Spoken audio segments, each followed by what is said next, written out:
శ్రీమాత్రయే నమః. మనం నిత్య జీవితంలో గ్రహస్థితులను అనుసరించి ఉచ్చస్థితి కానీ నీచస్థితి కానీ పొందుతూ ఉంటాం. అటువంటి ఆ గ్రహస్థితులు ఒక రాశి నుంచి ఒక రాశికి మారేటప్పటికీ ఒక్కొక్క ఫలితాన్ని మనం అనుభవిస్తూ ఉంటాం.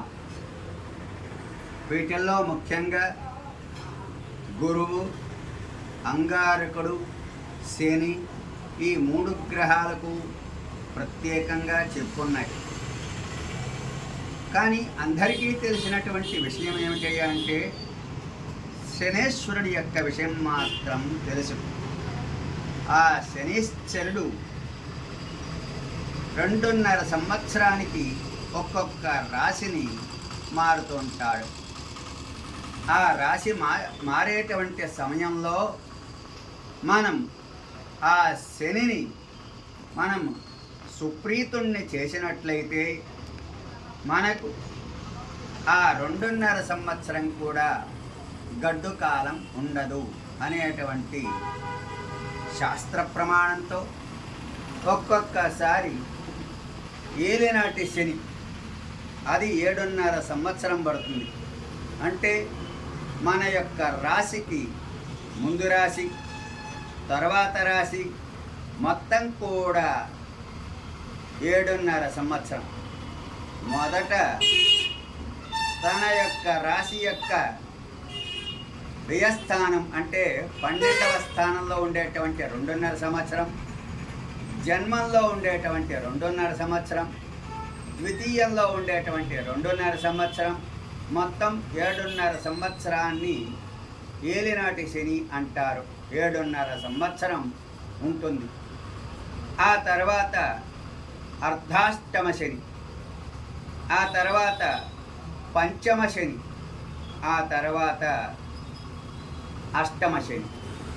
ఈ గ్రహము ఈ యొక్క రాశుల్లో సంచరిస్తుండగా మానవుడు అనేక కష్టాలంతా పడుతుంటాడు. ఆ కష్టాలు తొలగేటువంటి ఉపాయం ఏమిటయ్యా అంటే భగవంతుణ్ణి సేవించడమే.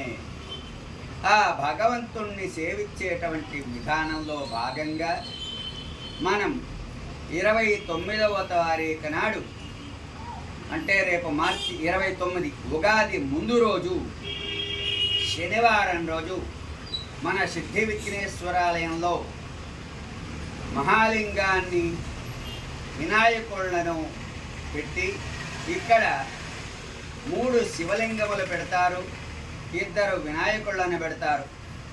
వాళ్లకు మనం మహాలింగానికి నువ్వుల నూనెతో అభిషేకం తమ స్వహస్తములతో చేసుకోవచ్చు. ఆ తదుపరి పక్కనే ఇంకొక శివలింగం ఉంటుంది. దానికి నువ్వులు మన చేతి గుండా స్వామికి సమర్పించుకోవచ్చు.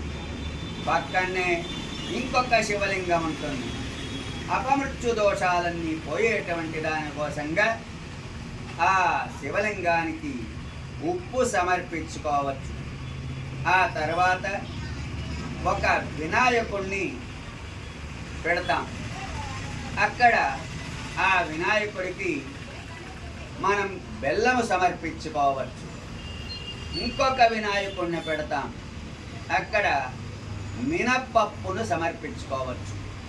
మినప్పప్పే ఎందుకు సమర్పించాలి అంటే మినుములు గనక తెచ్చినట్లయితే అవి ఆ యొక్క బ్రాహ్మణ కానివ్వండి లేదు ఇచ్చినటువంటి వాడు ఎవడైనా సరే అది వాడుకోవడానికి అవకాశం లేనటువంటి స్థితి కాబట్టి మినుములు కాకుండా మినపప్పును మాత్రమే అక్కడ దేవతలకు సమర్పించినట్లయితే మనకు గ్రహముల యొక్క పీడ లేకుండా, అపమృత్యు దోషం లేకుండా, సర్వ అరిష్టములు తొలగిపోయి సుఖ శాంతులంతా కూడా ప్రతి మానవుడు పొందుతుంటాడు. కాబట్టి మనం ఆ శనివారం 29వ తేదీ నాడు ఉగాది ముందు రోజు ఉదయం 7:30 నుంచి 10:30 లోపల మనం ఆ దేవతలకు సమర్పించినట్లయితే చాలా శుభస్కరం. తదంగంగా ఇక్కడ ఆ శనేశ్వరుడికి సంబంధించినటువంటి హోమం ఉదయం 7 నుంచి ప్రారంభించుకుని 7:30 లోపల పూర్తి చేస్తాం. 6 నుంచి 7 లోపల కావలసినటువంటి సంసిద్ధం చేసుకొని 6:30 నుంచి 7 లోపల స్వామివారికి మూలవర్లకు అభిషేకం చేసుకొని 7 నుంచి 7:30 లోపల హోమం చేసుకొని 7:30 నుంచి భక్తాదుల చేత ఈ ద్రవ్యములంతా కూడా స్వామివారికి సమర్పించడం జరుగుతుంది. భక్తులందరూ కూడా విచ్చేసి ఆ స్వామి యొక్క అనుగ్రహాన్ని పొందవలసినది.